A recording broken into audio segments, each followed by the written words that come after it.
Fala pessoal, sejam todos bem-vindos a mais um vídeo aqui no NS Podcast, este podcast que me traz a oportunidade de conhecer pessoas que eu só conheço via Instagram.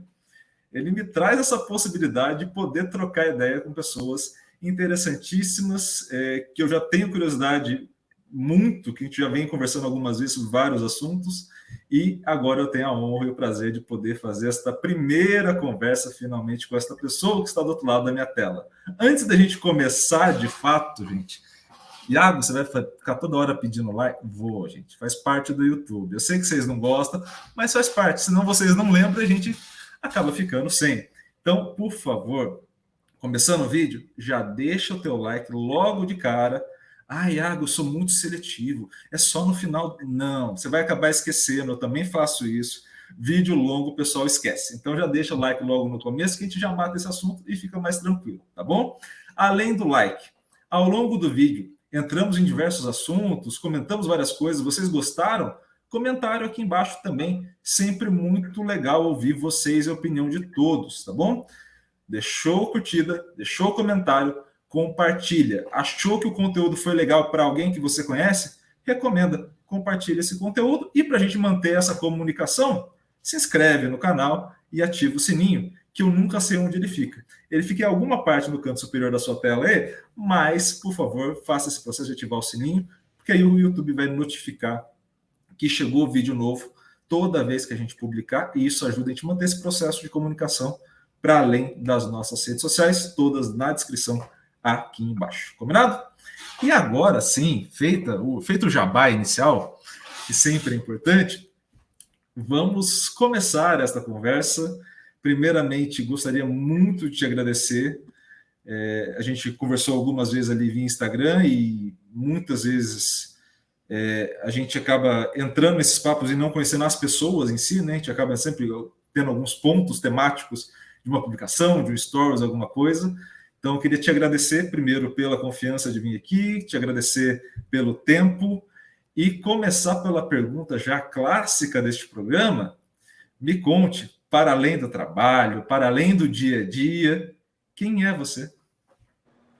Olá pessoal, prazer imenso estar aqui com o Iago, participando do programa, participando com vocês. Sou a Jennifer, sou psicóloga aqui da cidade de Viçosa, Minas, mineira. Além de psicóloga, também sou professora, eu trabalho com artes, né? Minha formação é aqui na universidade, me formei primeiramente no curso artístico, né? Formei em dança, trabalho nesse mundo já há muito tempo e atuo hoje como professora de artes também.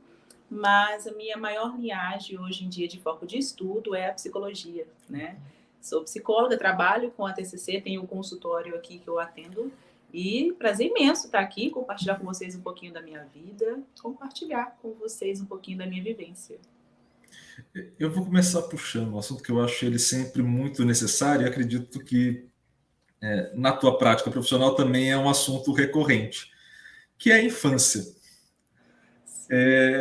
Me conte, quem era você criança? Você era arteira, era estudiosa, era espoleta, era animada? Me conte como você era enquanto criança.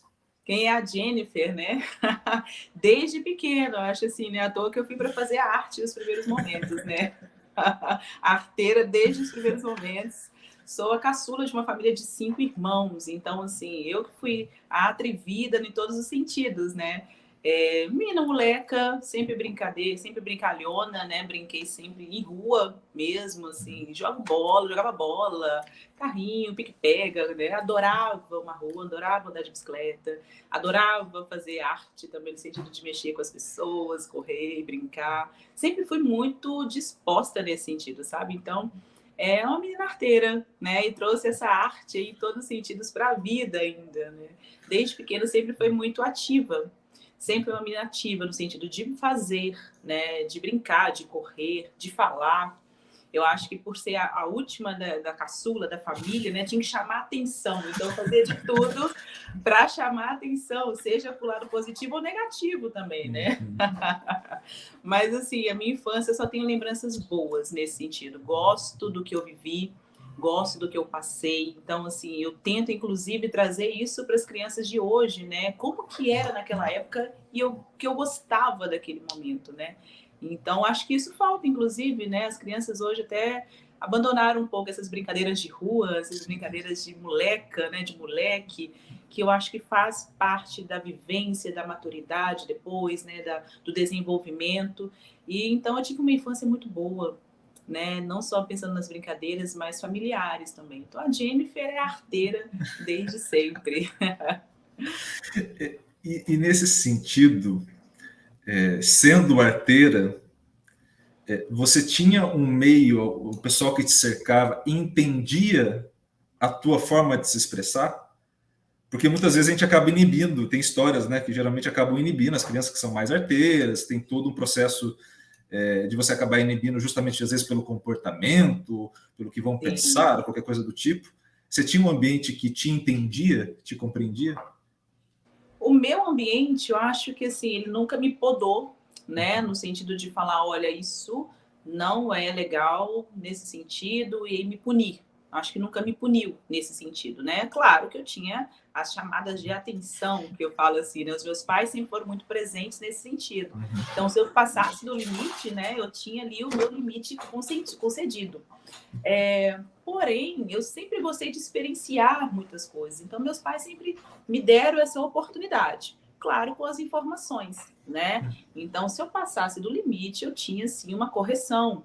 Mas essa correção vinha por meio de conversa, por meio de palavras, puxão de orelha, que eu acho que faz parte, né?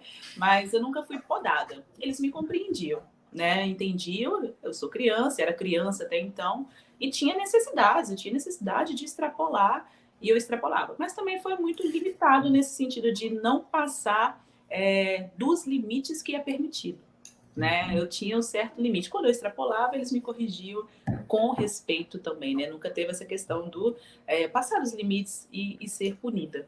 A punição, talvez um castigo de não vai sair para brincar tal dia, né? Se tal horário você não vai, você vai voltar para casa. Então, nada além disso, assim. Foi um ambiente bem tranquilo. Gosto muito, inclusive, de falar sobre isso em correções de crianças hoje em dia, né? A forma de você corrigir, de você colocar limite, não necessariamente precisa ter ali a punição severa, né? Não concordo com esse tipo de punição, mas uma conversa e ver. É criança, né, gente? Criança precisa ter um ambiente de compreensão, mas também de permissão em alguns pontos necessários. Essa era uma pergunta que eu quero te fazer, a partir dessa linha que você construiu. O fato de você ter tido essa compreensão dentro dos limites, obviamente, mas essa compreensão te permite hoje ter uma empatia maior quando você olha para a criança mais arteira, mais espontânea. Você consegue se colocar na pele dela com mais facilidade nesse sentido de compreensão? Olha, na verdade, assim, eu acho que criança tem que brincar. Então, se eu vejo que a criança não está desenvolvendo, na verdade, eu estimulo para que isso aconteça, né? Eu quero que ela vá e experiencie mesmo. Eu quero que ela vá, brinque, caia, machuque, chore, mas levante, né? Frustre também, não perdi a brincadeira, mas eu vou de novo. Eu estimulo para que isso aconteça. Quando eu vejo a criança que extrapola o limite, talvez, aí sim eu acho que eu também, enquanto professora, coloco um certo limite, né? Olha, isso é permitido, isso não é. Mas experiencie. Eu sou muito do fazer ir, sentir, experienciar, né? Então eu me coloco no lugar da criança, eu tento observar o que falta ali, o que pode ser podado, o que pode ser colocado, eu tento trazer essa compreensão. Eu acho que é necessário, né, ter essa visão, não só enquanto ser, né, enquanto humano, mas também enquanto professora, que é o meu profissional. Então, sim, eu tento buscar e instigar isso, na verdade. Ainda mais que eu trabalho com arte, né, gente? Então, eu sempre tento, vá, crie, tente, né? Vai mais uma vez, se pinte, sinta como é que vai ser, né? Vai para o chão, vai, sinta no chão como que é. Gosto disso, assim. Então, acho que eu tenho essa empatia quando eu olho para a criança, né? Claro que tem criança que extrapola. Tem criança que precisa ser colocado limite, né? Essas crianças aí não é diferente. O limite é necessário, mas o experienciar é necessário. Acho que essa é a frase, assim, sabe? Tem que dar aquela percepção, assim, quando precisa e quando falta e quando extrapola. Acho que é isso. Eu acho que a gente, assim, tanto na arte e eu trabalho com esporte, né, com a parte esportiva, eu acho que tem muito em comum nesse sentido, porque nos dois ambientes a necessidade de criatividade, de criar a vontade, de poder se expressar através da ação, ela é muito importante. Então, Extremamente. quando você me fala, por exemplo, eu lembro das vezes que eu, enquanto professor de futebol, por exemplo, às vezes montava umas atividades malucas e fazia uma série de coisas. Adoro. E aí a criança chegava para mim e falava assim, mas eu não entendi. E eu falava, tá, me conta o que você entendeu. E ela me contava e eu falava, nossa, eu dificultei demais a vida dela sem a menor necessidade. Era Uhum. tão mais simples o que ela precisava fazer, era Sim, tão menos podar as coisas e deixar ela brincar, deixar ela livre. E aquelas exato. coisas iam aparecendo naturalmente enquanto demandas de aprendizado, qualquer coisa do tipo, e vinha porque eles, criança, o bom dele é isso, né? É essa necessidade, essa busca por novos Experienciar, desafios, ir. Hum. e é lindo acompanhar isso, né, de fato. É, de fato, e você falou, tocou num ponto muito importante. Às vezes a gente, enquanto adulto, né, acha que sabe o que deve ser. Olha, vou fazer isso para experienciar isso, para chegar nesse ponto, e não é, né? Muitas vezes não é, muitas vezes é deixar ela livre, igual você falou mesmo, acaba vindo na própria atividade, né? A gente não precisa deixar especificado, acaba sendo desenvolvido. Então, acho que assim, nós, enquanto professores, né, naquele momento, é ter essa percepção é importante, né? Eu preciso realmente explicar detalhadamente o que ele precisa fazer, ou eu deixo, né? Vá, experiencie. E depois de experienciar, talvez virar e falar assim, olha, tá vendo isso que você fez? Isso é isso, né? Saber separar, assim. Acho que criança funciona muito isso. Deixa experienciar e depois do feito, trazer talvez um conhecimento. Eu acho que isso é importante, né? Eu acho que tem um ponto que a gente não virar um transmissor de conteúdo, né, como se fosse só passar aquele conteúdo didático que está ali presente, e ser uma espécie de curador. Então, Isso. cada um vai ter uma demanda específica e eu estou ajudando na curadoria. Se aquela Perfeito. pessoa precisa caminhar por uma determinada trilha de conhecimento, digamos assim, a minha função é dar suporte. Mas Exato. qual trilha vai ser? Menor ideia. Assim, quem vai começar por onde? Concordo, perfeito. Não tem, né? Eu acho que não tem essa necessidade, né? Muitas vezes a gente acaba achando que eu preciso passar o conteúdo, eu preciso trazer este conteúdo e ser explicado dessa forma, né? A gente tem muito isso, ainda mais quando a gente leciona, né? Olha, eu preciso cumprir a demanda disso e tal. E aí, na verdade, você não precisa disso com a criança, né? Com a criança ali, você precisa trazer a experiência e, a partir disso, o conhecimento, né? Eu acho que é extremamente, como você falou, a curadoria, percepção e indicando os caminhos ali. Nossa função é isso, indicar os caminhos. Porque a gente acaba trabalhando, e você mais ainda, até não só por lecionar, mas por conta também da área da atuação como psicólogo, que é trabalhar com a criação e ressignificação dos significados, né? Com essa Perfeito. reconstrução dos significados. Então, se eu passo um conteúdo de qualquer forma, ou se eu passo o conteúdo por passar, seguindo aquela cartilha, a possibilidade de eu criar um significado ou uma construção de conceitos ruim na cabeça da criança, do tipo, isso daqui é enfadonho, isso é chato, ou nossa, para que vai servir isso? Perfeito. Não só a criança, né? Acho que Uhum. nós adultos também trabalhamos muito dessa forma, né? Se você não passa para a pessoa, se ela não percebe a importância daquilo para ti, para si, né? É muito fato de que ela pode entrar no ouvido e sair no outro, que a gente fala, né? Passou, simplesmente passou e não sentiu. Então, eu tento trazer isso, assim, claro, não só na profissão, mas no geral, né? Como que eu posso, eu também, enquanto adulto, já enquanto mulher, experienciar, sentir e aí trazer a compreensão e o entendimento, né? Acho que nós temos muito essa função para o outro, né? Como que o outro pode experienciar e aí significar para si o que é aquilo, o que aquilo quer dizer, o que aquilo é.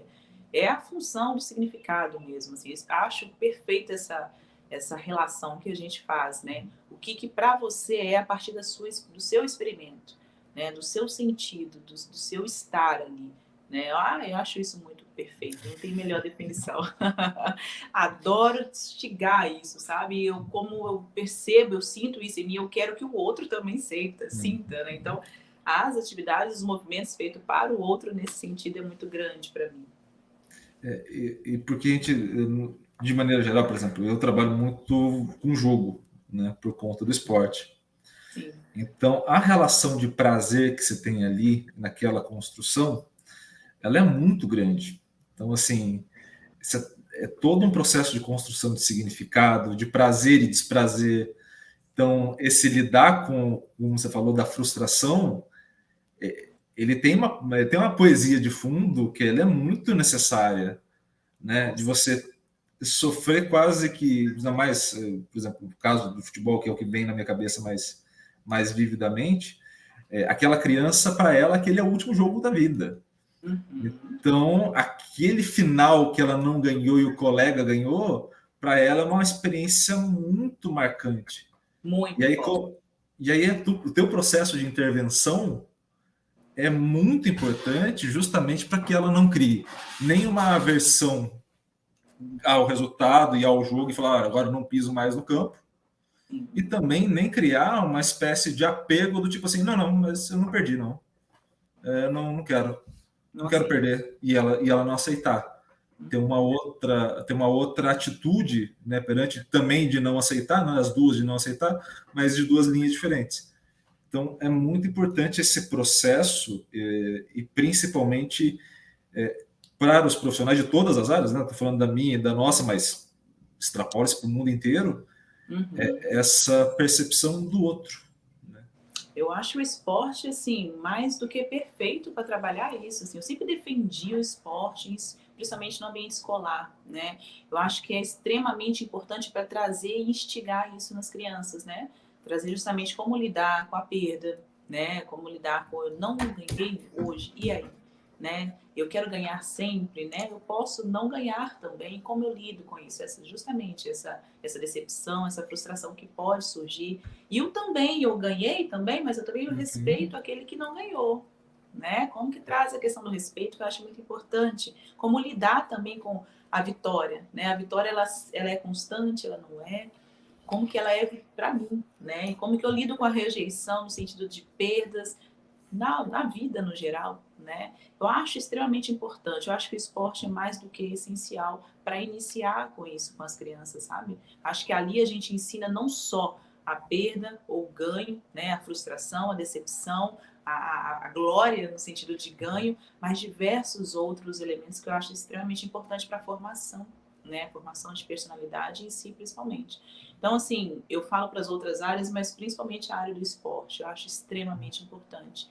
Né? Eu percebo algumas aulas que eu consigo observar e eu vejo como as crianças elas são muito de disputa, né? Elas são muito de querer e eu vou e colocou uma regra, ela quer conseguir, ela quer ganhar. Tanto nas minhas aulas, às vezes eu sempre levo um joguinho, alguma coisa para fazer, estimular essa vontade da disputa, né, de conquistar o do querer, estimular. E as crianças são muito isso, né? Elas são muito desafiadoras. E quando são desafiadas, então elas querem conquistar. Acho extremamente importante, assim. É uma iniciação que eu falo que é essencial, né? Então, o esporte, nesse sentido, tem uma função muito grande.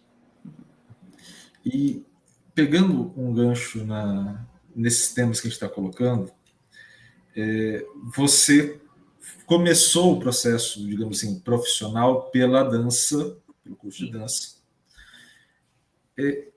E o que te levou a fazer dança? Qual que é a tua trajetória de menina sapeca, de começo, até chegar a falar assim, não, eu vou seguir carreira na dança, o curso de dança? Bom, a primeira escolha ela foi totalmente influenciada pelo que eu fazia na minha vida, né? Eu sigo o mundo das artes desde jovem, desde nova. Eu faço balé clássico, minha formação foi no balé clássico. Fiz teatro muito tempo, fiz música, toquei instrumentos. Então, assim, a arte ela era muito presente na minha vida. E aí, quando eu cheguei, então, à fase de decidir o que carreira seguir, né? A gente vai muito pelaquela ideia assim, eu vou pelo aquilo que eu gosto, né? Eu vou trabalhar com aquilo que eu gosto, com aquilo que me motiva. E a decisão foi essa, assim, na cidade onde eu estou, o curso federal, né? O curso de dança na Federal, então me instigou e me proporcionou um pensamento de querer seguir a carreira daquilo que eu já fazia. E eu tinha todo aquele preconceito que todo mundo tem antes de conhecer o curso, né? Poxa, eu vou dançar eternamente, eu vou trabalhar somente com dança. Esse era o meu pensamento. Mas depois que você entra no curso, foram 5 anos e eu tive pouquíssimas aulas práticas. Eu tive, se não me engano, foram 5 disciplinas. O restante foi todas maçante, assim, fisiologia, anatomia, estudo, enfim, filosofias, didáticas da vida. Meu Deus, o que eu estou fazendo? Aí esperava outra coisa do curso, né? Mas, enquanto curso mesmo, eu entrei com essa intenção e acabei modificando depois a ideia, né? Eu entrei com a intenção de... Achei que era realmente muito prático, o curso é muito teórico. Pelo menos quando eu fiz na época do vestibular ainda, né? Eu lembro que tinha uma prova de aptidão, e a prova de aptidão era o balé clássico e depois uma parte criativa. Então, entravam pessoas que realmente sabiam dançar, que tinham uma técnica ali. Então, o curso, instigava muito essa competição. E o curso de dança é um curso muito competitivo, né? A área da dança é uma área muito competitiva também. E aí, ao fazer o curso, eu fui com essa intenção. Quando eu vi que não era, eu falei, poxa, calma, deixa eu pensar para onde que eu vou agora e qual caminho seguir. E aí foi para a área de licenciatura. Não era a primeira opção, mas eu acabei fazendo a licenciatura, fiz o bacharel também. E aí, depois de formada, foi o que apareceu, né? Eu resolvi fazer um concurso para atuar com artes no geral, já que eu tinha a base de outras artes também. Mas a decisão, a ideia era fazer o curso para dançar na vida, né? E eu realmente dancei porque não era o que eu esperava. O curso foi totalmente diferente, mas foi um curso muito bom. Professores muito bem formados, capacitados. Eles realmente formaram a gente profissionais das artes, né? Essa foi a função. Não sei como está hoje. Não sei se talvez seja mais prático, mas na época foi em 2013, né? Já tem muito tempo. Quando eu me formei, entrei em 2008. Já teve bastante teoria, teve bastante conteúdo nesse sentido. Então, eu acho que o curso de dança, na verdade, não deveria ser chamado de dança, porque tem um preconceito quando fala curso de dança, né? Já me perguntam assim, você vai para o Faustão? Você vai dançar na banda? Meu Deus, né? Você vai parar na Globo? Não tem nada a ver, né? O curso ele é muito teórico, um curso muito de estudo do corpo. Acho que estudo do movimento, estudo do corpo humano, acho que estudo do movimento seria ideal, como em outros lugares existem com outra terminologia, sabe? Eu acho que o preconceito mesmo é pelo nome que foi dado ao curso. Mas eu acabei dançando mesmo, eu acabei quebrando a cara e seguindo para outro caminho. Mas eu sou muito grata à dança, assim, o curso de dança, porque sou empregada por ele, o conhecimento que eu me trouxe por meio dele foi extremamente importante, né?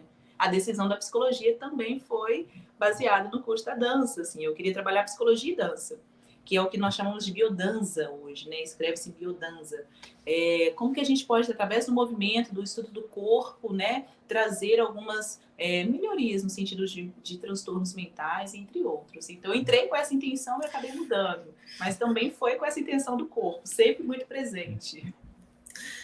E nessa linha,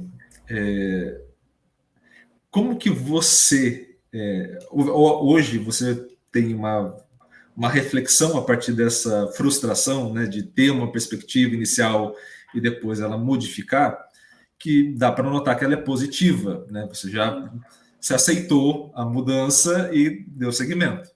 Sim. Isso que nos parece fácil na tua fala, foi fácil no dia a dia? Nos primeiros dias, quando você chegou lá e falou, vou dançar. Não dancei. Era tudo teórico. Como é que você se sentiu com isso? Olha, eu vou te falar que, assim, na verdade, eu dancei, né? Assim, que eu acabei pegando os cursos de extensão. Falei, beleza, se no curso eu não tenho, eu vou buscar fora. Então, eu peguei os cursos de extensão, de balé, de dança do ventre, de dança de salão. Então, o que eu não tinha no curso, eu peguei nas beiradas, sabe? E aí, acaba que complementou. Então, o curso não foi maçante, nem foi frustrante, não. Foi só um pensamento que modificou, né? Então, assim, no dia a dia, eu percebi, né? Olha, não vou seguir, não é isso que eu tenho para mim. E outro, eu acho que a gente entra numa universidade muito imaturo ainda. né? Eu acho que o pensamento meu era ainda daquela menina que fazia aula de dança, né? Que dançava o balé. Então, com o tempo, a gente vai amadurecendo, a gente vai percebendo que nem só do que a gente gosta a gente consegue trabalhar e levar para o lado profissional, né? A gente pode conciliar. Então, não foi tão frustrante porque eu consegui ali dar um jeito ali de continuar dançando, né? Mas o que eu percebi do curso enquanto formação, ele foi muito importante. Então, o que faltou enquanto prática, ele sobressaiu e ele valorizou muito enquanto teoria. Então, conhecimento foi extremamente importante. Eu sou muito grata no sentido do curso, naquele momento, ter sido muito importante em relação aos conteúdos mesmo, né? Os professores extremamente importantíssimos, assim, professores que vieram de fora, né, assim, com um doutorado muito bem formado, professores muito bem classificados, né? Então, sou muito grata ao curso nesse sentido. Não fiquei frustrada, não, consegui dar um jeito. Importante isso, viu? Importante isso. Eu falo muito disso porque no esporte, de maneira geral, educação física e esporte, se tem a mesma sensação. São áreas que, inicialmente, você tem essa sensação de tá, vou jogar bola, vou jogar basquete, vou jogar vôlei, vou jogar... Fiz Ah, isso, as aulas de educação física todo esse tempo, agora não vou é? fazer mais 4 anos disso. Sim. Aí, quando você começa lá com célula, você fala, putz... Nossa, citologia da vida, histologia da vida. O que eu estou fazendo aqui, gente, dentro de um laboratório? Quero Por que dançar. isso, gente? Por que vocês estão fazendo isso com a gente?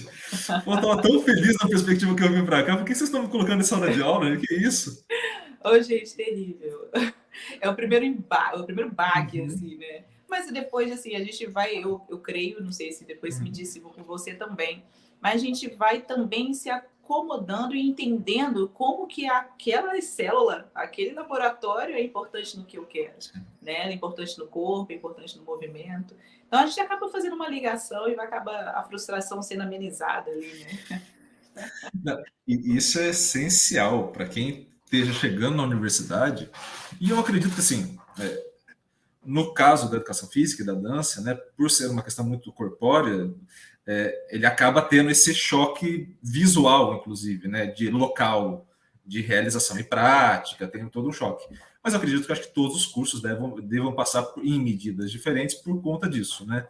Você chega com 17, 18 anos com uma perspectiva de vida que dificilmente você vai acertar 100% o que vai acontecer nos próximos anos, né? Assim, Exato. deve ter um na probabilidade, mas assim, é pouquíssima chance. E quando se chega, eu acho que esse ponto que você colocou e passa muito bem, é muito necessário de falar, tá, ok, essa é a minha situação atual, eu tinha essa perspectiva, mas já entendi que não vai ser, agora vou buscar alternativas de continuar sendo você mesma naquele cenário. Então, achei muito interessante a tua busca pela prática, por outros vieses, né? Pela extensão, por outros projetos, por outras coisas que foram complementando. Acho isso muito legal como estratégia, de fato.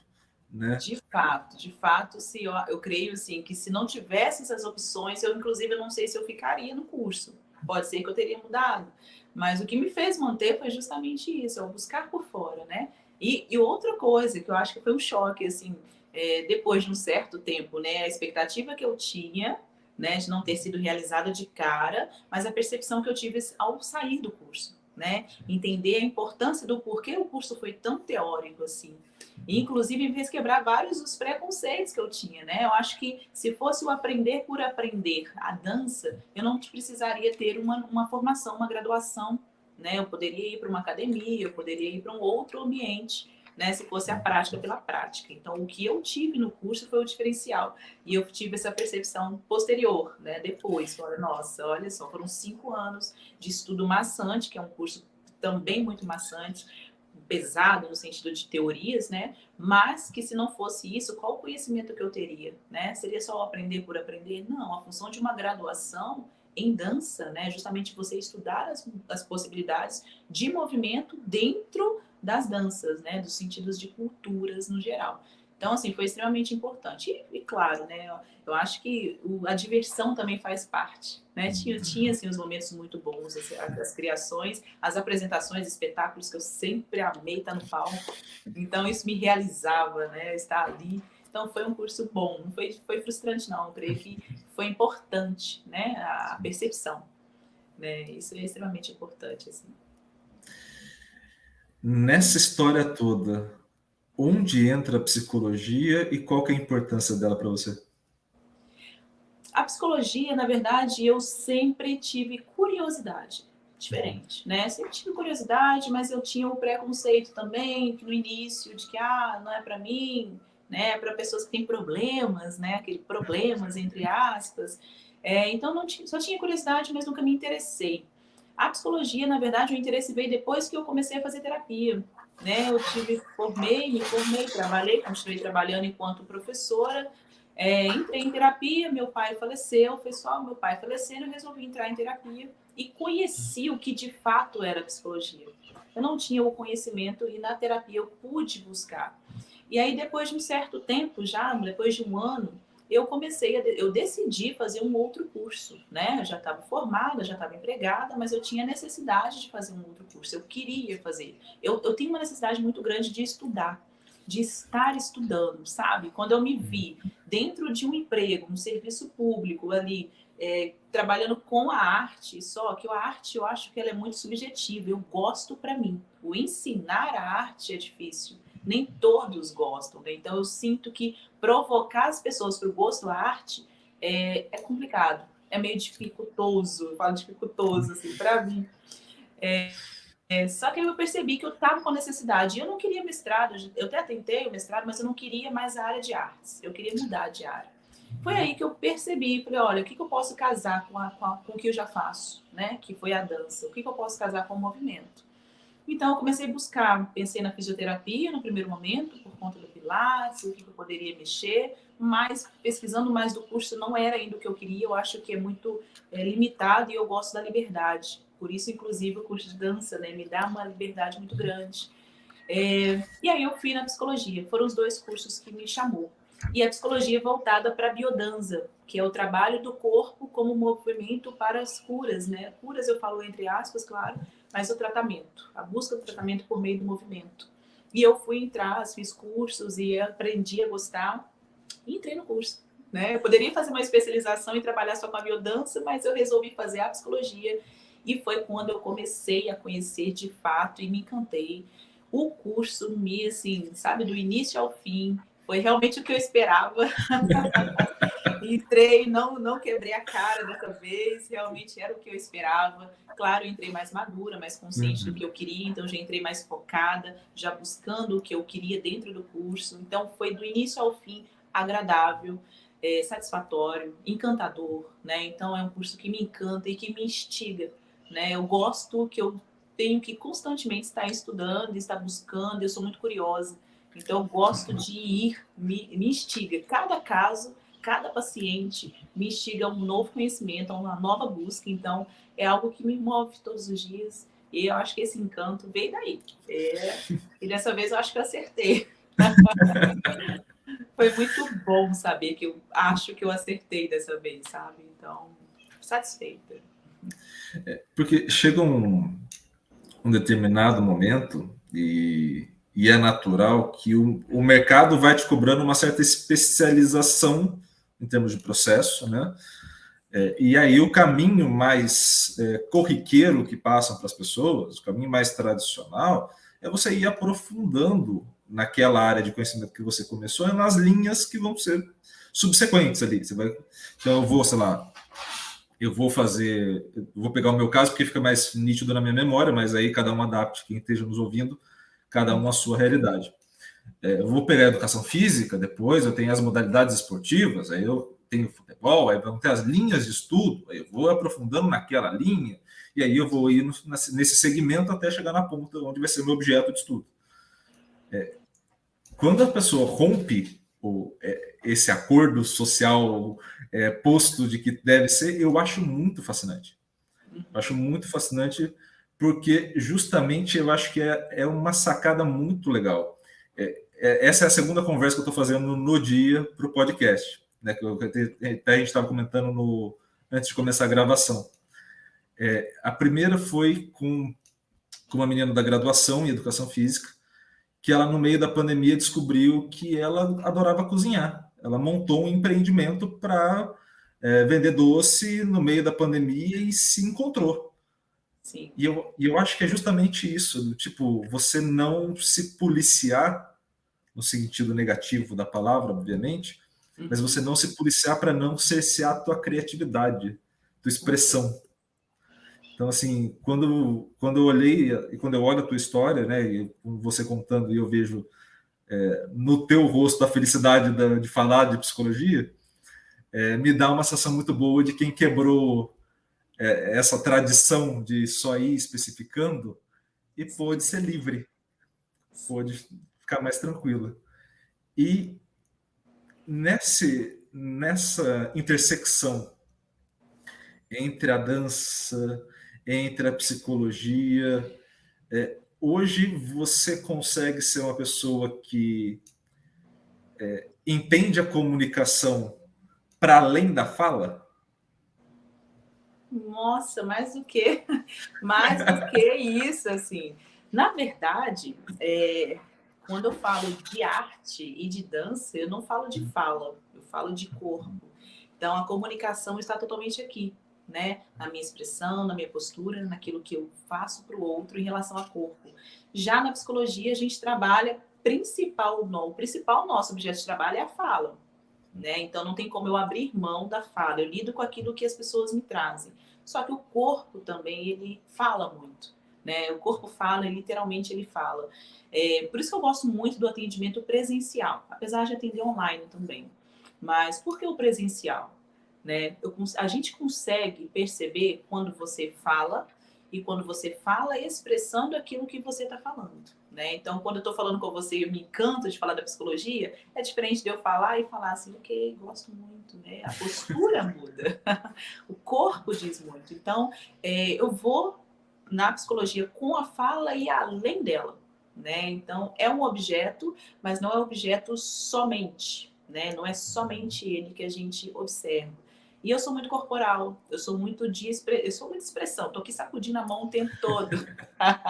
Então, eu gosto muito dessa observação e eu observo muito isso do corpo também. É algo que me chama, né? Já é também da dança, desde a dança, mas a gente vai treinando esse olhar, essa observação, a gente vai treinando as expressões, a postura do corpo, né? As posturas dos ombros, enfim, a postura no geral, e comunica muito. Né? A comunicação corporal, acho que ela fala, inclusive, muito mais do que a fala, muitas vezes. Né? Muitas vezes aquilo que eu escondo na fala, eu exponho com o corpo. Então, eu não consigo pensar numa coisa diferente, separado da outra. Eu consigo pensar nas duas coisas juntas. Né? Trabalham juntas. Eu acho extremamente importante não separar. Né? Não dizer que não existe essa ligação. Existe. E é muito forte. Porque chega num determinado momento, para quem esteja nos ouvindo agora também, para entender, e aí se percebam aí do outro lado, né? Porque às vezes a gente acaba passando o dia sem se notar, né? Sem perceber o próprio movimento. Mas percebam que ao longo dessa conversa, vocês já devem ter mudado de posição assistindo. Em determinados assuntos vocês devem ter ou se interessado, ou se desinteressado, ou ficado feliz, ou ficado insatisfeito, ou gerado alguma coisa, e vocês foram mudando corpóreo sem nem ter falado. Com certeza. Então, assim, eu gosto muito disso, por curiosidade mesmo. Assim, quando eu comecei a graduação em Ciência do Esporte, lá no Unicamp, o meu histórico de livros alugados na biblioteca não tinham nada do curso. Sim. Os primeiros 6, 7 meses não tinha nada do curso. Eu cheguei muito tímido, travadaço socialmente falando, e eu entendi rapidamente que eu precisava apresentar bem. Então, os primeiros históricos eram aqueles tipo manual de como fazer uma apresentação, formas de falar bem, se comunique, como falar em público. E aí eu decorei os manuais, basicamente. Sempre fui um nerd, então eu fui decorando manual atrás de manual. E o segundo grupo, que aí eu pegava na sequência, era justamente os livros de O Corpo Fala, os livros relacionados à linguagem não verbal. Então, essa parte, até vou deixar alguns livros aqui na recomendação também na descrição. Se eu não deixar, pessoal, eu sei que eu esqueço às vezes que eu falo, vocês me cobram, me cobrem aqui embaixo, eu coloco ou na descrição ou no comentário, tá? Mas tem uma série de livros, e até por conta de séries que apareceram à época, eu estou falando isso em 2010, ali apareceram Light to Me, apareceram uma série de construções de cinema também, com essa questão da pessoa que consegue decifrar a outra, e aí ela consegue fazer um processo de manipulação ou um processo de entendimento um pouco melhor. Isso foi gerando interesse. Então, assim, esse ponto que você me fala me é muito gostoso de ouvir, justamente porque tem esse cenário de o corpo ele vai reagir instantaneamente, você não tem como controlar muita coisa. O corpo reage, ele é imediato, né? Você não faz, ele vai primeiro que tudo. Quando você pensa, ele já foi. Então, eu acho extremamente importante. O corpo fala, inclusive, tem aqui, eu até gosto de falar isso com pacientes meus mesmo, né? Como que a postura corporal diz muito. Por exemplo, se eu tenho muita dificuldade de colocar limites, né? De colocar pontos limitados para outras pessoas, como que eu consigo colocar indo junto com o meu corpo, né? Como que a postura corporal diz muito. Se eu tenho que apresentar um trabalho, né? Eu chego lá com uma outra postura, né? A postura mais ereta, né? O peito um pouco mais avantajado, a cabeça mais para cima, enfim, como que isso te dá mais segurança? O corpo diz muito. O trabalho corporal diz muito. Inclusive com o teatro, né? Eu fiz o teatro, eu aprendi muito isso lá. Como que a postura diz muito, né? Como que você consegue criar o personagem através da sua postura. Então, é extremamente importante, assim. Mas mesmo se eu não tenho esse trabalho corporal, que eu não fiz teatro nem nada, como que eu consigo agir isso no meu dia a dia? Se eu quero comunicar algo, primeiro pense como o seu corpo pode te ajudar a comunicar. Como que eu consigo passar? É diferente de eu falar com você aqui, né, de forma calma, eu chegar aqui, extrapolar e o corpo junto, né? Eu levanto os ombros e o corpo vai para frente, né? Como que o corpo ajuda a comunicar? Extremamente importante. Um dos pontos que você falou e me chamou a atenção foi que você falou que se sentia bem em apresentação. Sim. Me conte e aí está fazendo a pergunta um cara que se sente bem apresentando mais do que nas conversas individuais do dia a dia. Me conte como é a sensação para você de estar se apresentando e o que você está sentindo em cada momento. Nossa, realizada, o que eu sinto? Meu Deus, eu vou pegar assim desde pequenininha para desde agora, que se eu pudesse eu estaria no palco, mas não tô. Mas gente, desde pequena eu sempre tive algo assim, eu quero estar na frente. Aquela disputa, eu quero estar nos primeiros lugares, na frente, chamando a atenção. Então eu fazia de tudo, eu queria ser a melhor da turma, eu queria ser a que dançava melhor, para estar sempre na frente. Eu não consegui ser a primeira bailarina nunca. Né? Que as histórias das primeiras bailarinas são bailarinas brancas, então hoje que tem mudado, então nunca consegui chegar, e eu sei que não é culpa minha, né? É uma questão social, mas eu fazia de tudo para estar ali na frente. Então sempre que chegava, que eu batia o pé, sempre foi no Fernando Sabino aqui, né? O centro de vivência, eu batia o pé e eu olhava, eu não enxergava nada, estava tudo preto, porque o foco nosso sempre é o fundo, né? Mas aquelas luzes se acendiam e eu estava ali começando, cara, era uma sensação que eu falava assim, me realizava. Eu dançava para mim, mas para eu me sentir aplaudida no final. E os aplausos me deixavam ainda mais satisfeita, né? Então, eu queria ser aplaudida, eu queria ser reconhecida, eu queria ser vista, eu queria que eles olhassem e falassem, porra, desculpa falar, mas que menina foda, dança pra caramba. Então, é isso que eu sentia. E como que é hoje, vamos dizer assim, apesar de não estar nos palcos, né? Eu também gosto disso. A gente traz isso para a vida. Eu também quero ser vista, eu também quero ser reconhecida, eu quero fazer o melhor. Então, por mais que eu não esteja num palco, eu crio o meu próprio palco. Então, qual que é a sensação? é de se sentir reconhecida. Eu acho que esse é o foco meu, né? De ser vista e reconhecida naquilo como algo, como alguém que me fez bem.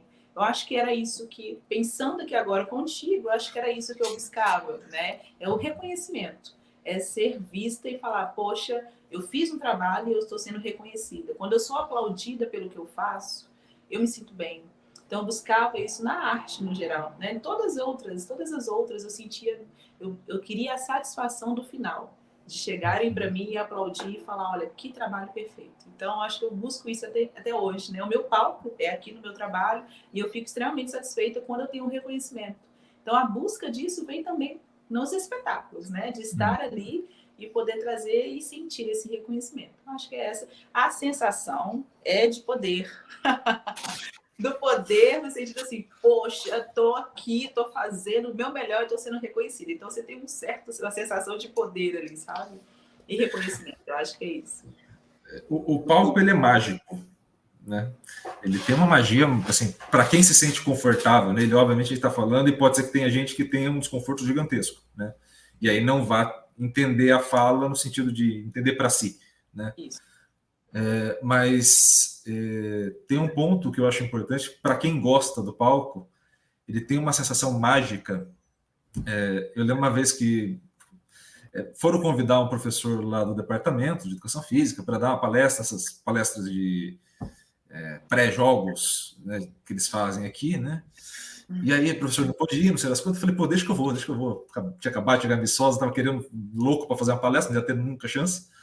Acabado de chegar, ninguém me conhecia. Falei, pô, deixa que eu vou lá.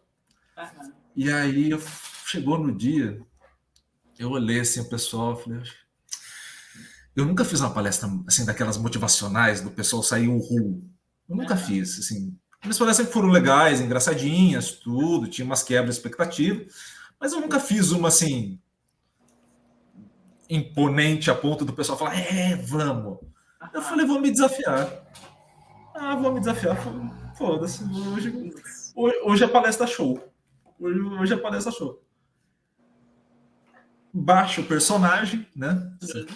É o que você falou, você vai construindo corporalmente o personagem, então você já chega já mais ereto, a postura melhor, você já dá uma pausa um pouco mais longa, né? Porque você demonstra aquele poder de. Enfatiza.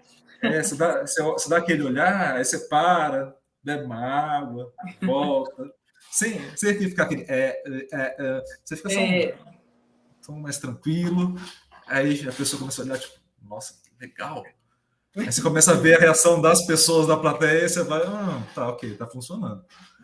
E aí eu acho que é muito legal isso do palco, justamente essa. Como ele é um lugar de criação, você pode se reinventar à vontade. Perfeito. Você pode simplesmente falar assim, não, beleza, hoje, sei lá, uma peça de teatro, por exemplo, hoje eu sou fulano de tal, hoje eu sou um personagem aqui.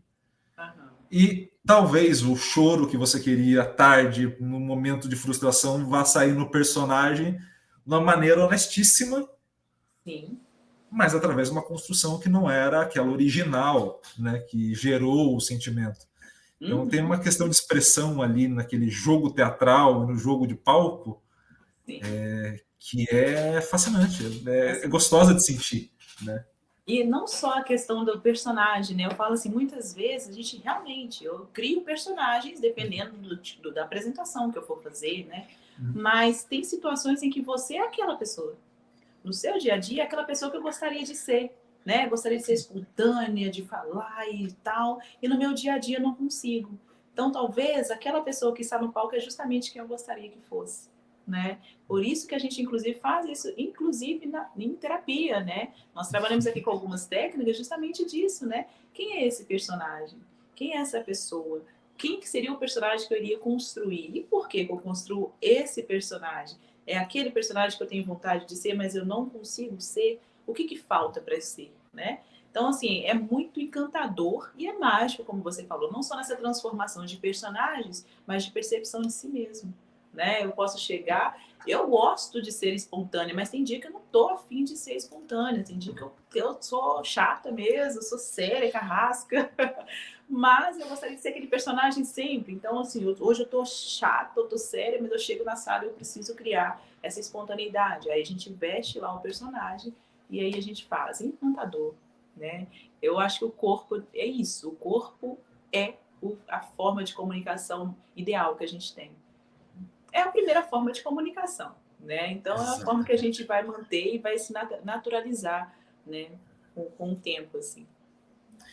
Nessa linha, para além da dança, que era aquele primeiro ato de expressão que você tinha, das artes de maneira geral, você falou que teve um processo necessário de terapia própria, né? Sim, E de uma quebra de paradigma interno seu em relação a isso. sim. Você acha, e aí eu faço terapia já há 15 anos, então assim, eu já tive essa quebra também inicial de, pô, tô indo para lá, porra, tem alguma coisa errada na minha cabeça, não é possível que eu esteja indo para lá por qualquer motivo, né? Então assim, tem algo errado, e já passei dessa etapa, né, internamente. Você acha que esse paradigma que a gente coloca socialmente impede as pessoas de buscarem não só a terapia, mas buscarem essa autoanálise? Você acha que isso acaba impedindo? Eu acho que com certeza, assim, né? Assim, o que te limita? Né? Quais são essas crenças que te limitam? Ah, o preconceito que existe, ou que a gente acha que espera, a expectativa, enfim, limita muito. Né? Eu acho que assim, o que tem que acontecer, o que deveria acontecer, que eu acho que deveria acontecer o mais rápido possível, a gente se familiarizar sobre o que é essa busca do si mesmo, essa autoanálise, essa reflexão, né? A busca do conhecimento, é o que todo mundo diz e é o que acontece. Quando você passa nesse processo de se conhecer, de saber quem de fato sou eu, quem de fato é esse personagem que eu quero que venha para o palco, sabe? É quando você começa a quebrar essas crenças que te impede, que te limita, né? Que coloca um platô e fala assim, aqui que você vai chegar. Não, você pode ir muito além disso. Mas o que te faz ficar aqui, aí vem todo um contexto, vem todo um vivência, vem toda uma história, que enfim que a gente vai fazer isso em análise, mas quando você começa a ter conhecimento, você começa a quebrar esses limites, você começa a gostar de si, né? Esse personagem que eu tanto admiro lá, eu posso ter ele aqui. E é isso que a gente quer. É tão gostoso pensar assim que eu gosto de quem eu me torno, eu gosto de quem eu sou, né? Então isso vai trazer, essa busca é essencial aqui, claro. Né? Não são para todos, nem todo mundo precisa realmente de terapia e precisa ter esse conhecimento de si. Tem pessoas que conseguem fazer isso, né, simplesmente por se perceber. Mas eu creio que é um grande caminho. É um caminho que facilita, né? Eu acho que a gente quebra menos a cara quando tem alguém para te dizer mais ou menos ali para onde seguir do que ir sozinho, né? Então, se você busca isso e ter alguém que te auxilia, é aqui que é o lugar, né? Quebrar esses paradigmas, quebrar esses preconceitos que existe é extremamente essencial. Eu vim a partir de uma experiência. Eu acreditei que a morte do meu pai, o falecimento do meu pai, iria me trazer um sofrimento. E, na verdade, na terapia, o sofrimento, o luto, né, que eu estava tendo ali, ele foi vivenciado normalmente, né? Eu fui buscar e fui entender que eu tinha outras questões e não era a questão do meu pai. Né? Então, geralmente a gente vai para terapia porque algo não está tão legal assim, como você falou, alguma coisa está estranha. Calma aí que eu preciso perceber. Né? Então, a gente geralmente pensa numa questão para ir. Só que eu não preciso de uma questão. A questão talvez possa ser que eu não estou vivendo esse personagem que eu gostaria que fosse, né? Que eu gostaria de viver. Então, quebrar alguns preconceitos que existem é extremamente essencial. Inclusive, a pandemia ajudou muito nisso. Um ponto positivo, que não tem ponto positivo, mas seria um ponto relativamente, vamos pensar ali, para facilitador na terapia, né? Que é as pessoas conhecerem mais a psicologia. Né? As pessoas começaram a entender que a psicologia realmente não é só para transtornos mentais. Né? Ela te faz trazer um conhecimento de si que é extremamente importante para as decisões que você vai ter. Terapia, igual muitas pessoas falam, né? A terapia ela vai me curar para tal determinada coisa. Não, talvez você vai buscar uma melhoria em um ponto e você começa a observar vários outros por detrás. Então, quem tem a opção, que eu acho que assim, ainda assim não é tão acessível, né? Deveria ser mais acessível, deveria ser mais conhecida e acessível para todos, assim mesmo, porque é extremamente importante. E creio que através disso iria ter muitas melhorias no sentido de sociedade. Tem um ponto que eu acho muito importante nesse cenário, que é o seguinte: o acesso, né, que as pessoas deveriam ter, essa possibilidade de acesso que as pessoas deveriam ter, melhoraria muito a sociedade, mas principalmente eu acho muito legal na tua fala a possibilidade que as pessoas que vão nos ouvir tenham de refletir sobre esses pontos, ou até mesmo quem, por exemplo, os mais jovens que estejam nos ouvindo, ter um ponto de referência de que, poxa, aqueles pontos para mim que podem me angustiar, pode ser algo inicial para eu ir para uma terapia, ou até mesmo algum ponto que, se eu quero auxiliar as pessoas, se eu quero estar ali para ajudar, pode ser uma carreira. Então, de fato, é muito legal te ouvir nesse sentido, justamente pelas possibilidades de quem vai estar nos ouvindo, de reflexão que possam fazer. Porque eu imagino, eu acho que a pandemia deve traz isso, né? Pelo menos tanto com a psicóloga eu falei, agora eu estou começando a passar com o psiquiatra, então a gente começa a ter conversa, já mais velho, você já começa a ter umas conversas mais diretas, né? Você vai cortando alguns caminhos. E muita gente relata que agora teve uma demanda muito grande, né? Não só por conta da pandemia, mas começou a ter uma demanda muito grande. Uhum. E por vezes isso dificulta a qualidade do trabalho, que é natural, né? Você acaba tendo necessidade de mais profissionais da área, enquanto não forma, você tem uma sobrecarga. Você, durante a pandemia e agora, sentiu essa sobrecarga também no seu dia a dia? E se sim, como que você conseguiu lidar com isso?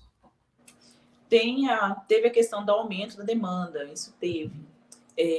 E o que acontece? Qual é a minha percepção, na verdade? Por isso que eu falei que o serviço deveria ser um pouco mais acessível. Muita demanda, muitas pessoas precisando, porém eu preciso colocar um limite, né? Eu tenho dois trabalhos, eu ainda sou professora e ainda atendo, então não tenho todos os horários, então eu delimitei horário. Delimitei também a questão, por exemplo, nem todos eu posso atender, né?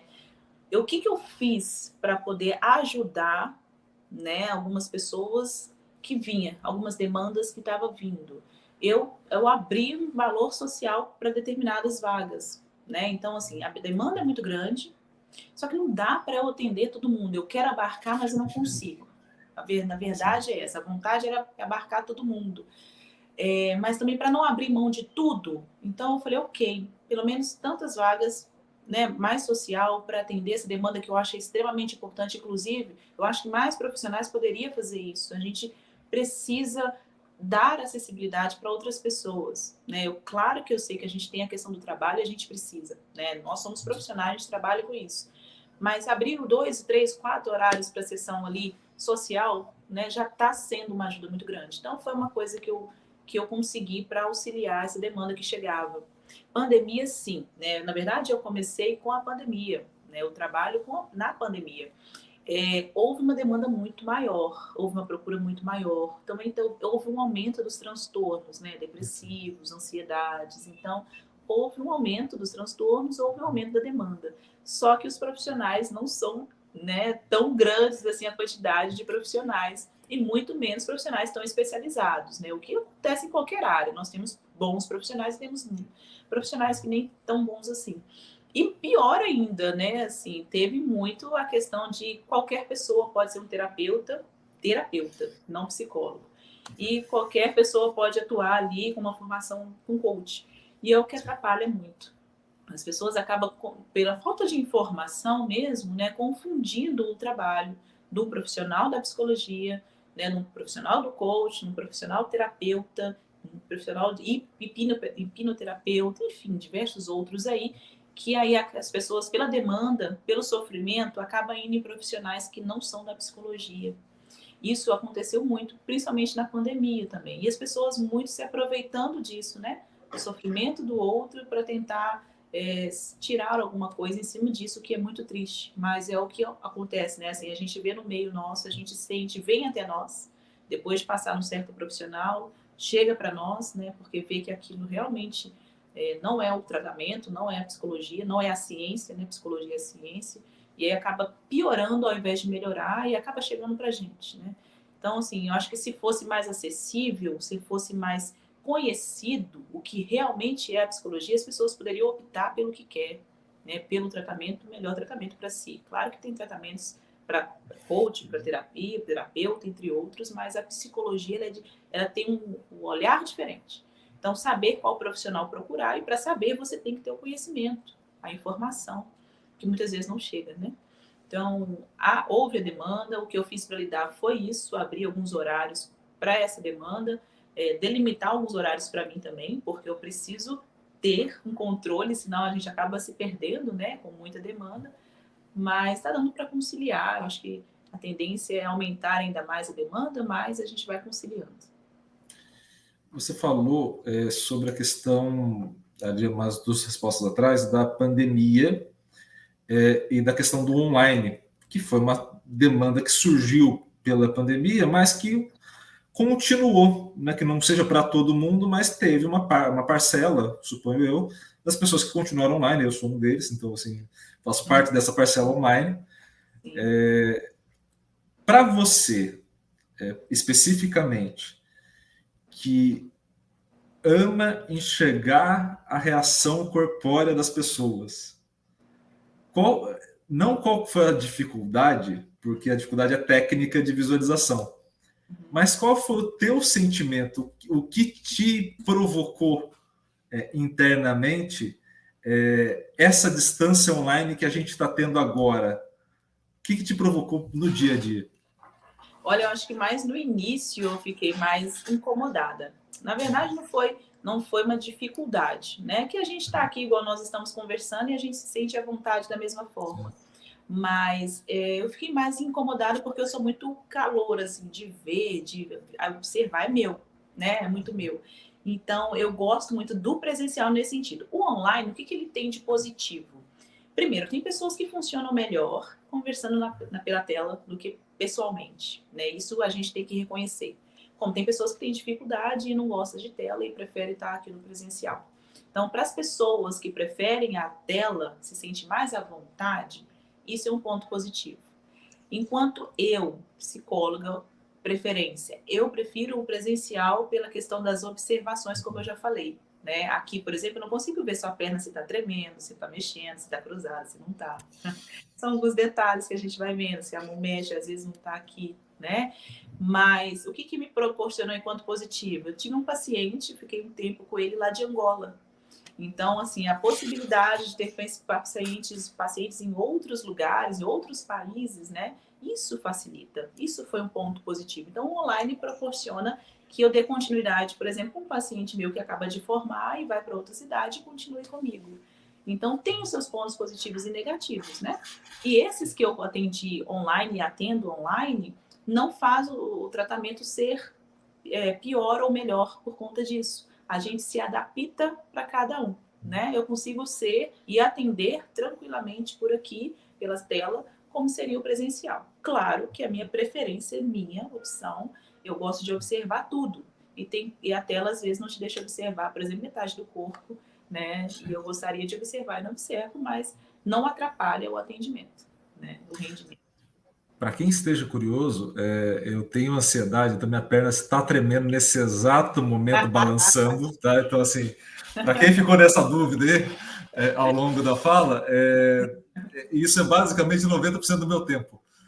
E eu ainda sou um péssimo paciente, eu tenho que dizer isso, porque, em tese, não é que eu não poderia, mas eu deveria evitar excesso de café, né? Olha...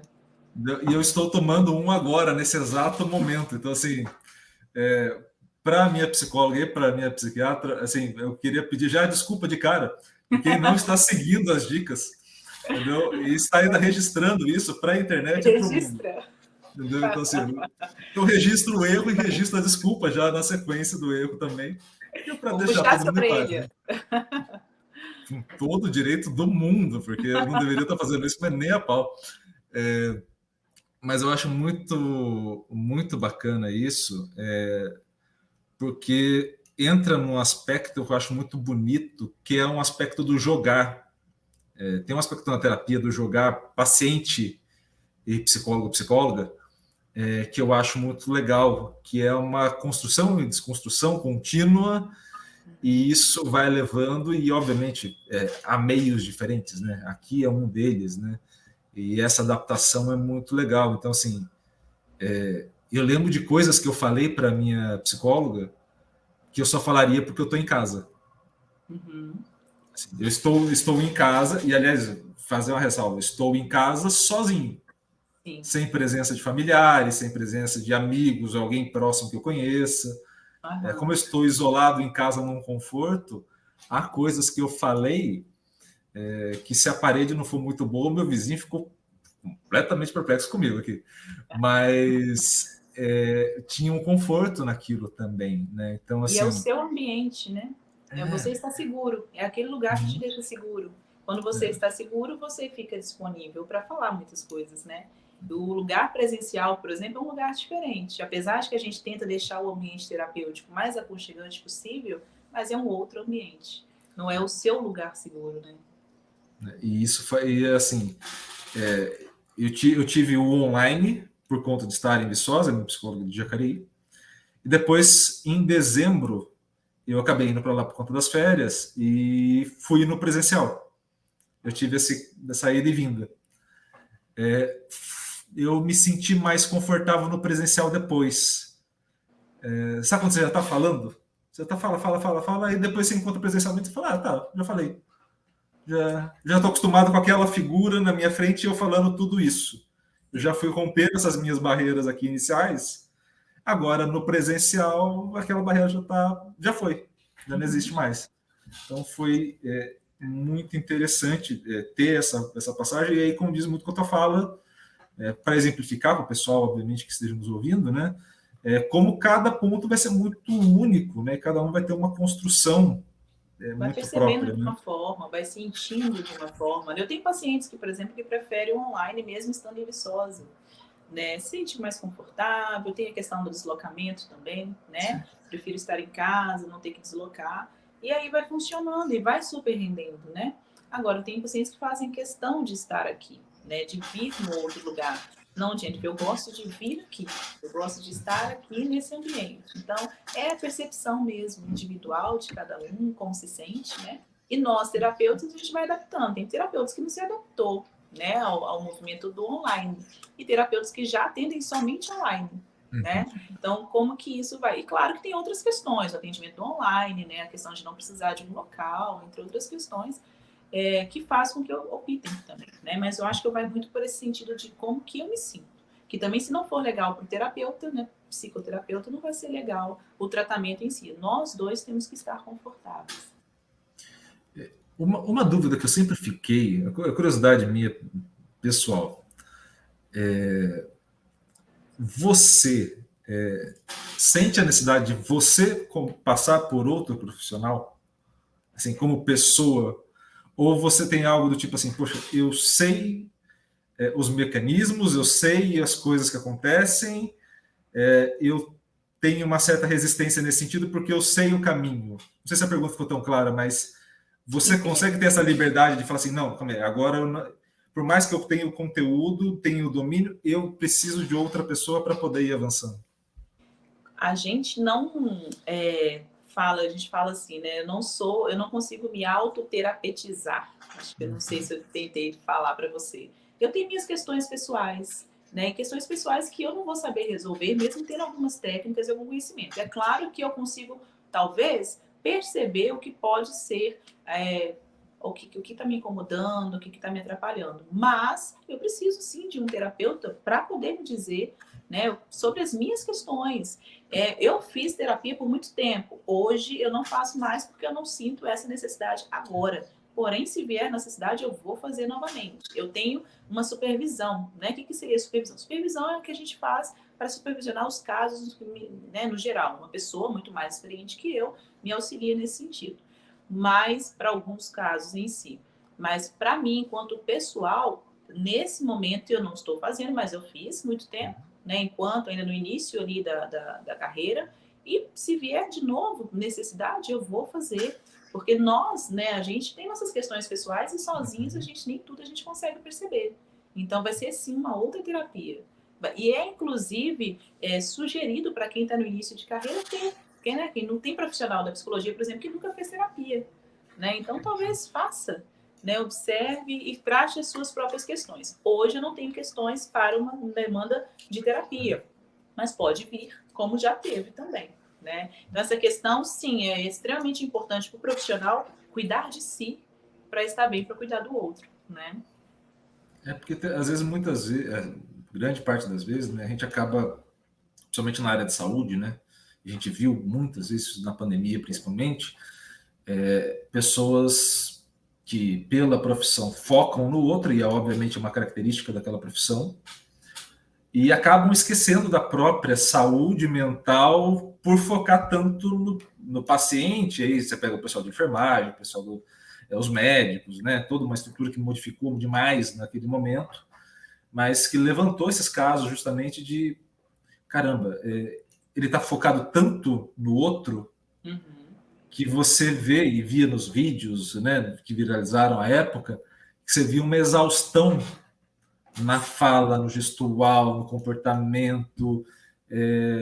Então, assim, eu acho que esse é o grande ponto que às vezes a gente acaba esquecendo, né? Que tudo bem, a gente está ali enquanto paciente, obviamente, cada um tem uma função ali, né, naquele caso, mas tem uma outra pessoa que está ali que também tem as demandas dela, também tem os casos, também tem uma série de coisas, e que, como qualquer profissional, vai ter dias muito bons, dias não tão bons, e tá tudo bem.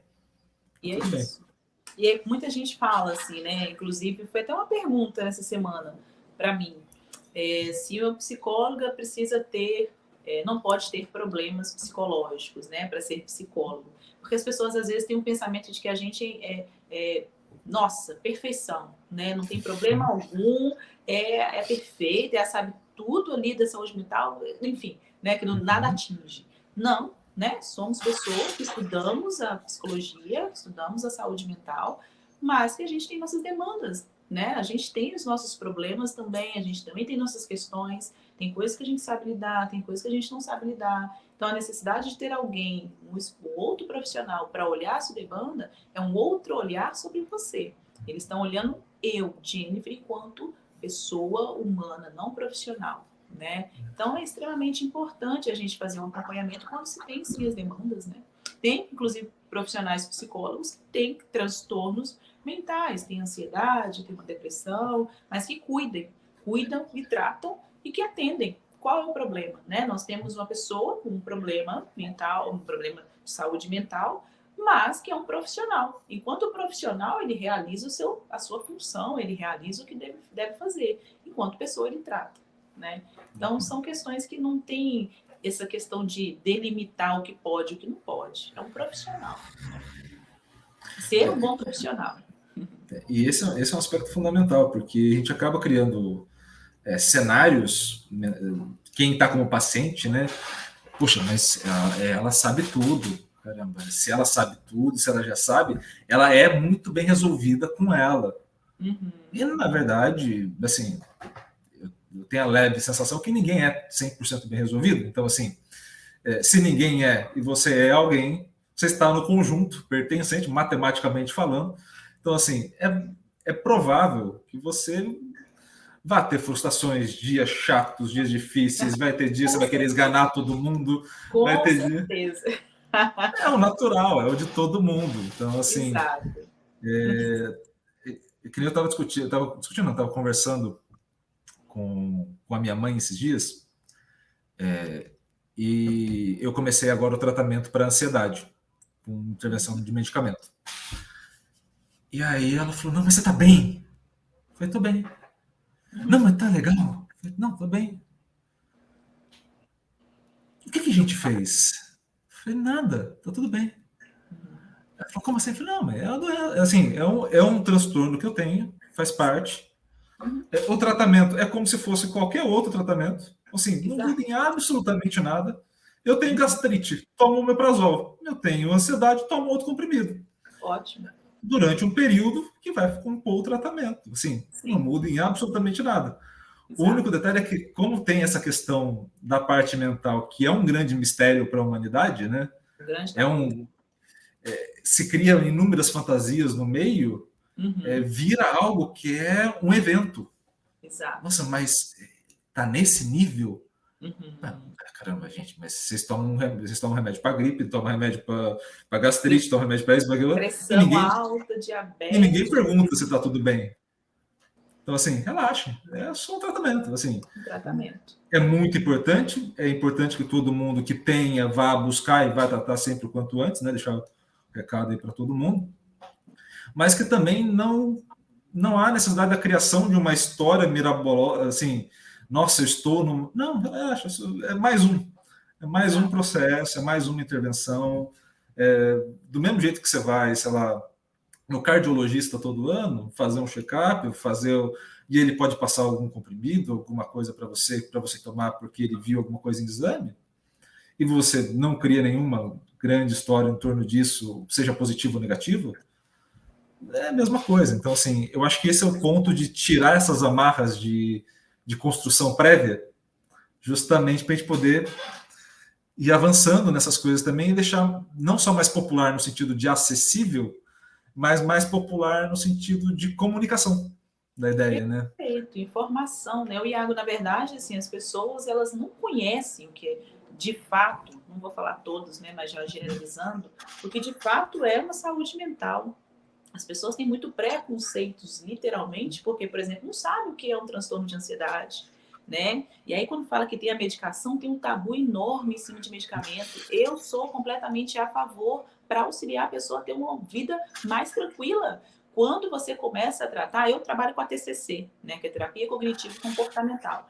A TCC, a gente se assemelha muito com essa ideia de que sim, para você ter uma vida mais tranquila, a medicação te auxilia. É só o medicamento para te auxiliar. Para que você vai ter um sofrimento, vai viver sofrendo, se você pode ter uma medicação que te auxilia, gente? Tem muito tabu, né? Você vai ficar viciado, é que você acabou pro resto da vida, é uma droga que você está colocando. Nós temos um medicamento que vai te auxiliar num tratamento para você viver. Então, você vai viver sofrendo com medo de, sei lá, um dia virar um vício, né? Não, claro, vou entrar nessa questão, nesse mérito de outros medicamentos, mas é um tratamento. Você está com um profissional te tratando, te observando, né? Então, não tem esse medo, esse receio de ser viciante, né? De ser, enfim, que agora eternamente vou viver tomando. É um tratamento, é um curto tempo, né? Faça o acompanhamento. Agora, pegar por si, pegar o medicamento e tomar por si, não concordo. Aí sim, pode se transformar num outro problema. Mas desde que você está no acompanhamento, num tratamento, né? Então, a gente tem que levar isso em consideração. E relativizar e conversar sobre isso. O medicamento é uma forma de te auxiliar. Não tem que ter esse tabu, né? É uma medicação para te auxiliar a viver melhor. Te auxiliar a viver melhor sem esses sintomas que te trazem sofrimento. Os sintomas são sofredores, né? Te faz sofrer. Conviver com ansiedade não é fácil, né? Não estou falando da ansiedade, mas tem a depressão, tem outros transtornos que é necessário, sim, a medicação. Então, na minha área, na área que eu atuo, sim, a gente sempre está atuando. Tenho os meus pacientes que tomam a medicação e eu estou sempre em contato com o psiquiatra para a gente poder auxiliar sempre esse paciente, né? Essa é a função.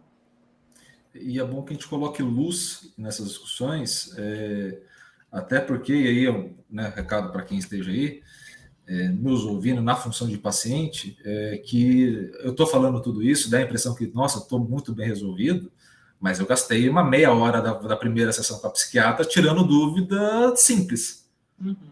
Eu sou agitado, eu estou ansioso, eu estou aqui com a perna tremendo. Eu vou ficar bobo quando eu tomar o remédio de ansiedade e ficar mais calmo? É uma dúvida, assim, boba, inicial, mas que muita gente pode estar aí e não tirar a dúvida. Então, assim, se vocês têm um profissional na frente de vocês que sabe as respostas para as dúvidas que você tem, utilize o tempo desse profissional para tirar as dúvidas. Assim, é natural que vocês tenham dúvidas e eu também tenho as minhas, mas não tenham medo das dúvidas. Tenham medo das respostas simples. Das dúvidas, tá tranquilo. Então, assim, Tire, por favor, pergunte, né? Chega na frente do profissional e pergunta, fala, olha, vou tomar um remédio para ansiedade, eu vou ficar grogue? Isso, vou ficar viciado, né? O que vai É, acontecer comigo? Enfim, pergunte, tire as suas dúvidas, fique tranquilo em relação a isso, saiba que tipo de medicamento que você está ingerindo, né? Que você está tomando, para você estar fazendo um tratamento tranquilo também, porque ficar tomando a medicação e o tratamento com desconfiança é muito ruim, né? Você tem que sinta a melhoria que isso vai ter, se vai trazer melhoria, não, até se adaptar, sinta como que vai ser, né? Eu acho que tem que ser essa experimentação, né? Você ir, buscar e sentir. Também, se não adaptar, vamos mudar para outro, vamos tentar outra forma. E não se esqueçam de comunicar as outras pessoas, as outras áreas, porque, por exemplo, eu pego o meu caso da educação física, é importante saber qual o medicamento. Eu sei que às vezes gera um constrangimento dentro daquele conjunto de preconceitos, você falar que toma um medicamento contínuo para a ansiedade, ou para a depressão, ou para algum outro transtorno, eu sei que gera, às vezes você fala, não tomo, não estou fazendo, não, é só, sei lá, só pro coração, só para pressão. Eu sei que tem esse tipo de coisa que acontece, a gente está ali no dia a dia, a gente acaba notando, obviamente, que isso acaba acontecendo. Né? É muito difícil o mundo cheio de casos de depressão, ninguém tomar nenhum remédio no espaço inteiro, né? Numericamente não dá certo.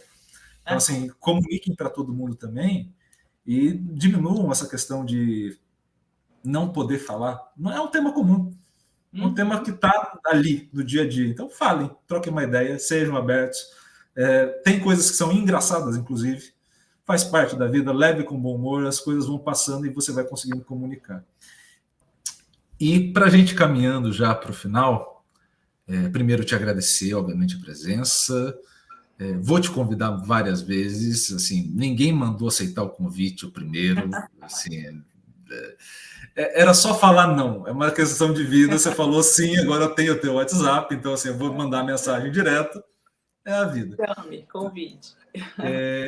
Uma última pergunta para a gente ir caminhando. Depois de toda a história contada, de todas as reflexões que a gente fez, me conte o que mais você quer da vida. Sucesso! Palcos pelo mundo afora. Espetáculo!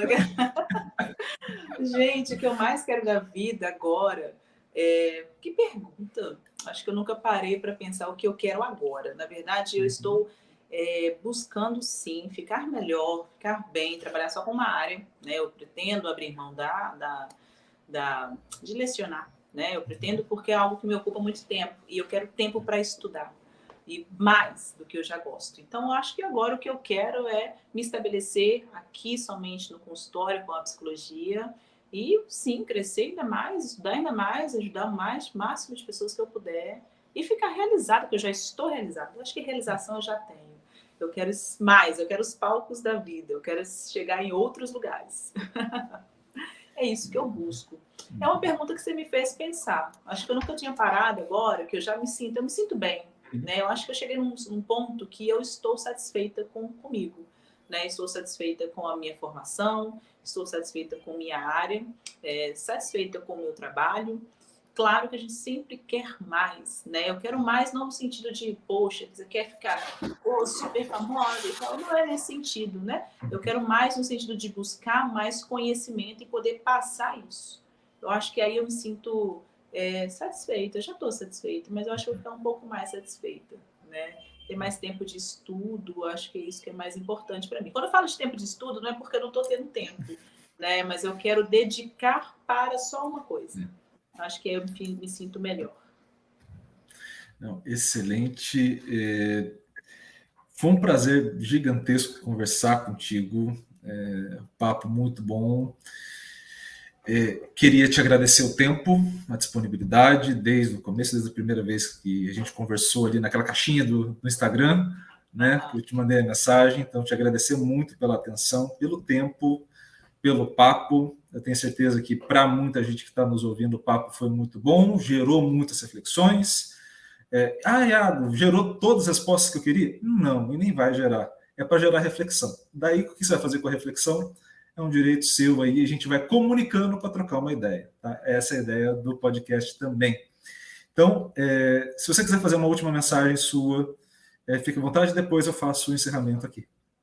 Bom, Iago, primeiro te agradecer, né? Eu fiquei super feliz mesmo desse convite, de estar aqui, falar de mim, falar um pouquinho sobre mim. Eu acho que a gente quase não tem espaço de falar da gente, né? A gente fala dos outros, dos casos, mas falar da gente também é importante, é terapêutico. Trazer reflexões de quem somos nós, de quem foi nós, né? Que é a nossa história. E esse momento foi para isso, compartilhar contigo, compartilhar com quem está ouvindo também é de extrema importância para mim. Fico feliz e faça, sim, novos convites que eu vou estar aqui disponível sempre. Obrigada. Eu sempre acho esse excesso de educação desnecessário, entendeu? Porque entendeu? A gente está se conversando agora, eu posso mandar mensagem todos os dias, quer dizer, você abre uma brecha de comunicação na nossa relação que mantém Sim. possibilidade inúmera de convite, quer dizer, faz parte da sociedade. Eu vou aproveitar da educação das pessoas? Sim, vou aproveitar, faz parte. A todos que estão nos ouvindo, também o meu agradecimento pelo tempo que vocês estão aqui.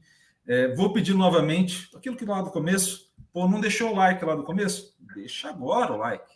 Tá? Então, agora você assistiu a conversa toda? Então, deixa o like agora. Também, poxa, tivemos vários temas aqui embaixo. Deixa nos comentários o teu relato, deixa nos comentários a tua opinião, deixa nos comentários também indicações. Às vezes você tem outras pessoas, você fala assim, poxa, Iago, você precisa conversar com fulano, com fulana, para ontem. Pô, show, deixa aqui embaixo, a gente entra em contato e dá um jeito aí de produzir este papo, tá bom? Fez tudo isso? Se inscreva no canal, ative o sininho para receber todas as notificações. Novamente, muito obrigado pelo seu tempo, muito obrigado pelo papo, e a todos que estão aí, muito obrigado. Até uma próxima. Valeu. Tchauzinho.